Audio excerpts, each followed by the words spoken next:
नमस्कार मित्रांनो. मुंबई महानगरपालिकेत पराभव झाल्यानंतरही ठाकरे आणि कंपनी आणि त्यांचे समर्थक आपण किती चांगला लढा दिला, धनशक्ती, निवडणूक आयोग, सर्वोच्च न्यायालय,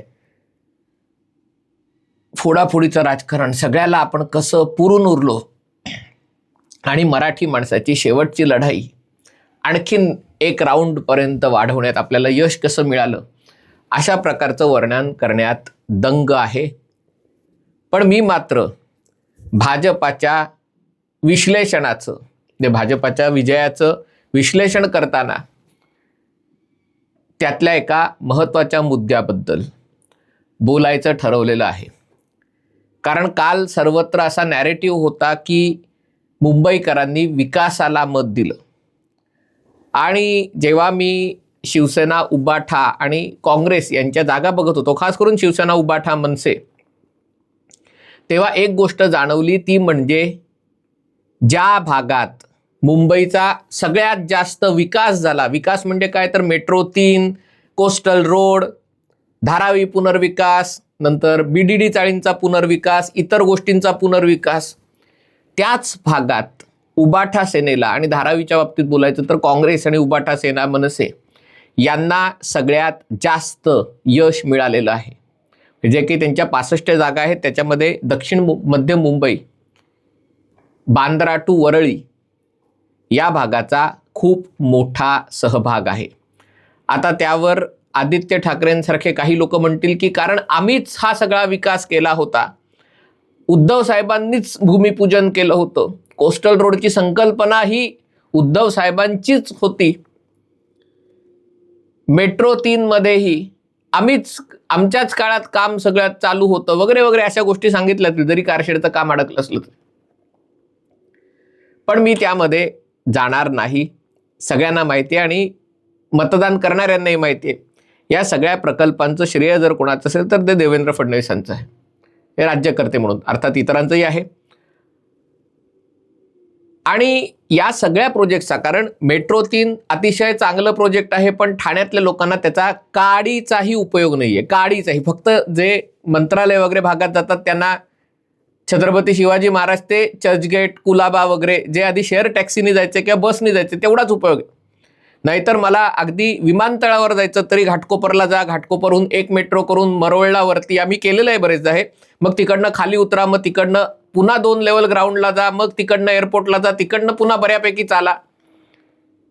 म्हणजे याच्यातनं माझा वेळ वाचत नाही. कदाचित टॅक्सीचे पैसे वाचतात थोडेसे, पण वेळ अजिबात वाचत नाही असं सगळं. आणि सामान घेऊन मी या सगळ्या गोष्टी करू नाही शकत, कारण लोकलनी घाटकोपरला जाणंच सामान घेऊन अशक्यप्राय.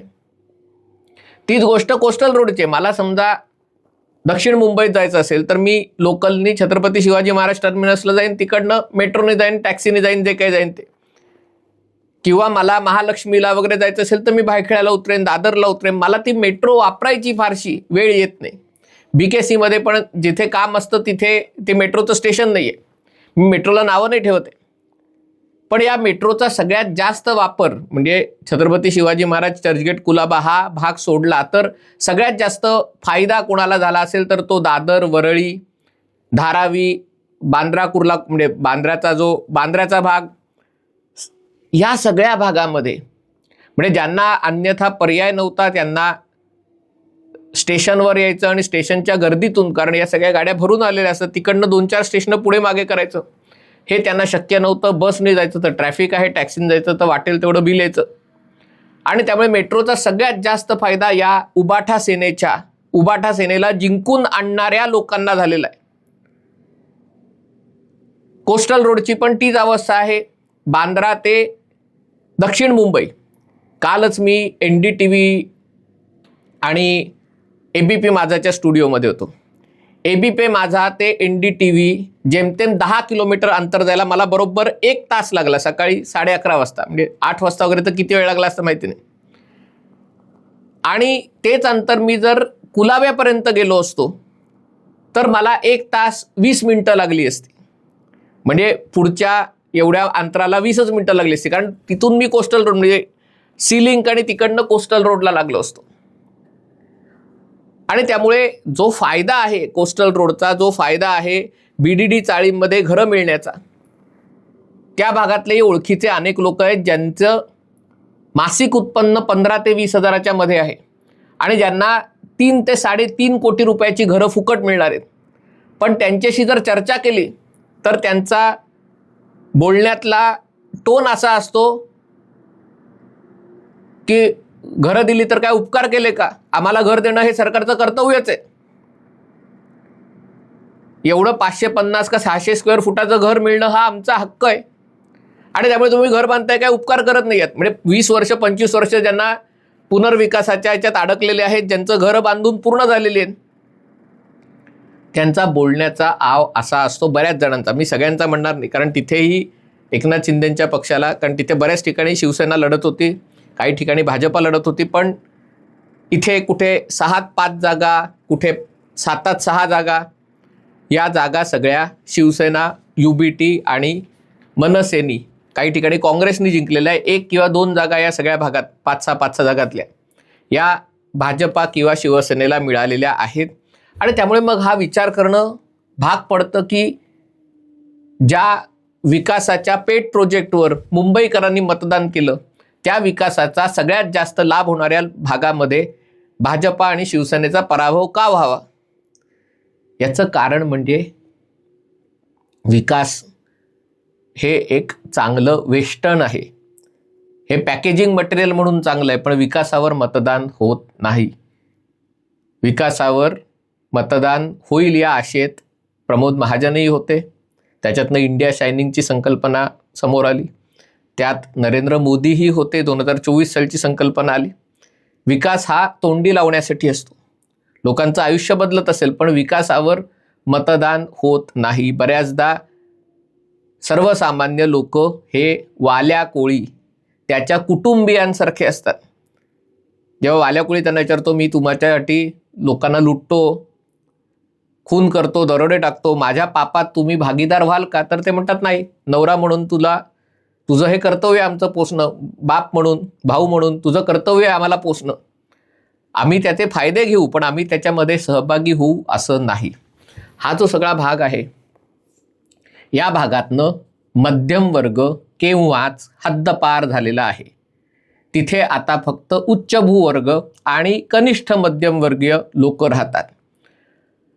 हा जो भाग आहे त्यातला खास करून जो गिरणगावचा भाग आहे, तिथे तुम्हाला अजूनही गोष्टी ठाण्यापेक्षा, मुलुंडपेक्षा, घाटकोपरपेक्षा, चेंबूरपेक्षा, अंधेरीपेक्षा भाज्या स्वस्त मिळतात, किराणा मालाचं सामान स्वस्त मिळतं. तिथे तुम्ही दुकानदारांशी मराठीत बोलू शकता, रस्त्यावर मराठी बोलू शकता. मुलुंडला वगैरे गेलात, चेंबूरला तुम्ही गेलात तर तुम्हाला बाय डिफॉल्ट हिंदीमध्ये बोलावं लागतं. ते चुकीचं आहे, बरोबर आहे, मी याच्यात शिरणार नाही. त्या भागात अनेक ठिकाणी फिरताना तुम्हाला असं जाणवतं की तिथे जर एकाला विचारलं की तुला शेजारच्या बिल्डिंगमध्ये लिफ्टमन म्हणून 15,000 रुपये पगार असेल, 18,000 पगार आहे, त्याच्याऐवजी जर तुला बोरिवलीला किंवा चेंबूरला किंवा कांदिवलीला 30,000 पगाराची ड्रायव्हर म्हणून, लिफ्टमन म्हणून किंवा असंही दिलं तर तू घेशील का. तर तो म्हणे मला गरज नाही, मला मिळतात तेवढे पुरेसे आहेत, त्याच्यासाठी कोण लोकलने जाणार, कोण गर्दीत उडवणार.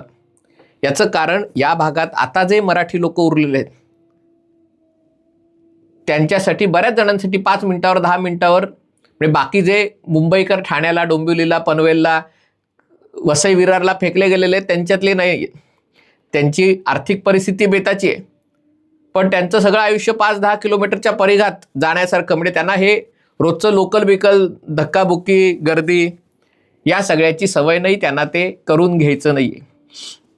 आणि त्यामुळे त्यांच्या मनात जो कायम एक भीती असते की आपला हा भाग भविष्यात बदलेल, विकास झाला तरी, कारण ज्याला 15,000, 18,000, 20,000ची नोकरी आहे त्याला कोणी 1 लाख 2 लाखाची नोकरी देणार नाही. त्याला दुसरीकडे गेला तर 25,000ची नोकरी मिळेल, 30,000ची नोकरी मिळेल. पण त्याच्यासाठी जे महत्त्वाचं आहे की त्या भागात राहणं, तिथे चालत कामावर जाणं, मुलांना तिथेच अर्ध्या किलोमीटरवर शाळेत सोडणं, गोष्टी स्वस्त मिळणं, मराठीत बोलणं, हा भाग त्याच्यासाठी महत्त्वाचा आहे. आणि याच भागाला एका न्यूनगंडात रूपांतर करण्यामध्ये या सगळ्या मराठीसाठी जन्मलेल्या पक्षांना यश मिळालं होतं.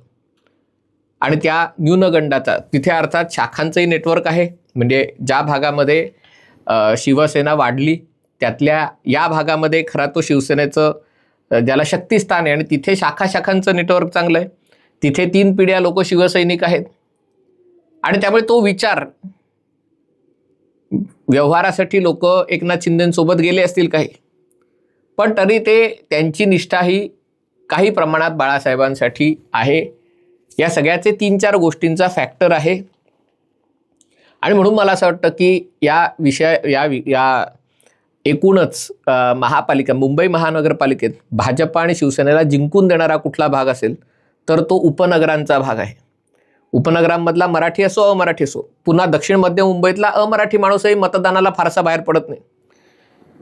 जे माझा अनुभव, मी काही त्याच्यातला वॉर्ड वाईज डेटा आणि असं सगळं अभ्यास करून मी सांगत नाहीये, पण तुलनेने जो उपनगरामध्ये मराठी आणि अमराठी एकमेकांच्या जास्त मिसळलेले आहेत, कारण ते एकाच वर्गाचे आहेत, गाडीत एकत्रच धक्के खातात, रस्त्यावरचं एन्क्रोचमेंट एकत्रच सहन करतात आणि त्यामुळे एकमेकांना ते जास्त ॲडजस्ट होतात. दक्षिण मध्य मुंबईतलं एक उच्चभ्रू वर्ग आहे जो मुख्यतः अमराठी आहे, काही मराठी आहे, पण त्याला या सामान्य लोकांची फारसं देणं घेणं नाही, कारण तो सामान्य माणूस त्याच्या घरी ड्रायव्हर, त्याच्या ऑफिसमध्ये पिऊन, त्याच्या बिल्डिंगचा लिफ्टमन वगैरे अशी कामं करतात आणि त्यामुळे त्याच्यामध्ये एक मोठी गॅप आहे. आणि त्यामुळे मला असं वाटतं की हा भाग या निवडणुकीमध्ये उबाठा सेना आणि मनसेच्या बाजूनी उभा राहिला. मनसेला अर्थात 6 जागा मिळाल्या, पण धारावीमध्ये हाच वर्ग ज्याला फुकट घरं मिळणार आहेत, जे आत्तापर्यंत 1984 सालापासनं राजीव गांधींनी धारावी पुनर्विकासाचं स्वप्न बघितलेलं आणि हे स्वतः देवेंद्र फडणवीसांनी सांगितलं, पण तेव्हापासनं ज्याची फसवणूक झालेली आहे, पण ज्याला आता घरं मिळणार आहे पुढच्या 5-6 वर्षात, तो माणूस जर सरकार विरोधात, भाजपा विरोधात, शिवसेनेच्या विरोधात मतदान करत असेल तर मला असं वाटतं की याच्यामध्ये एक वेगळा दृष्टिकोनही स्वीकारणं गरजेचं आहे. विकास आवश्यक आहे, अर्थव्यवस्थेला हातभार लागणं आवश्यक आहे, पण त्या विकासामुळे जिथे विकास झाला, जिथे तो सगळ्यात जास्त त्याचा परिणाम झाला, तो भाग तुम्हाला मतदान करेलच असं गॅरंटी नाही. त्याच्यासाठी काही जणांनी मी पोस्ट टाकली तर मला अयोध्येचं उदाहरण दिलं, पण अयोध्येच्या बाबतीतही तेच झालं ना.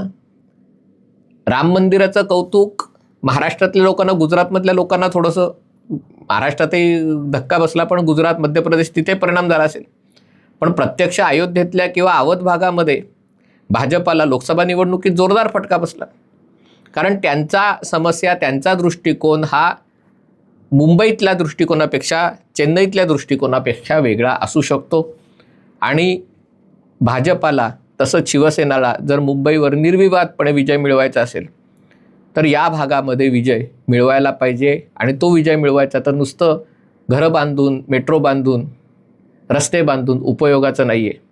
त्याच्यासाठी त्यांना त्यांच्या मनावर जे गारूड केलं आहे, त्यांना एक न्यूनगंड त्यांच्या मनात टाकून दिलेलं आहे की भाजपावाले येतील आणि मुंबई विकतील, मुंबईला अमराठी करतील, त्याला थेट भिडण्याची आवश्यकता आहे. हा व्हिडिओ आपल्याला आवडला असेल तर कृपया लाईक करा, शेअर करा आणि हे चॅनल सबस्क्राईब करण्याची विनंती आहे. तुर्तास इथेच थांबतो. पाहत रहा MH48.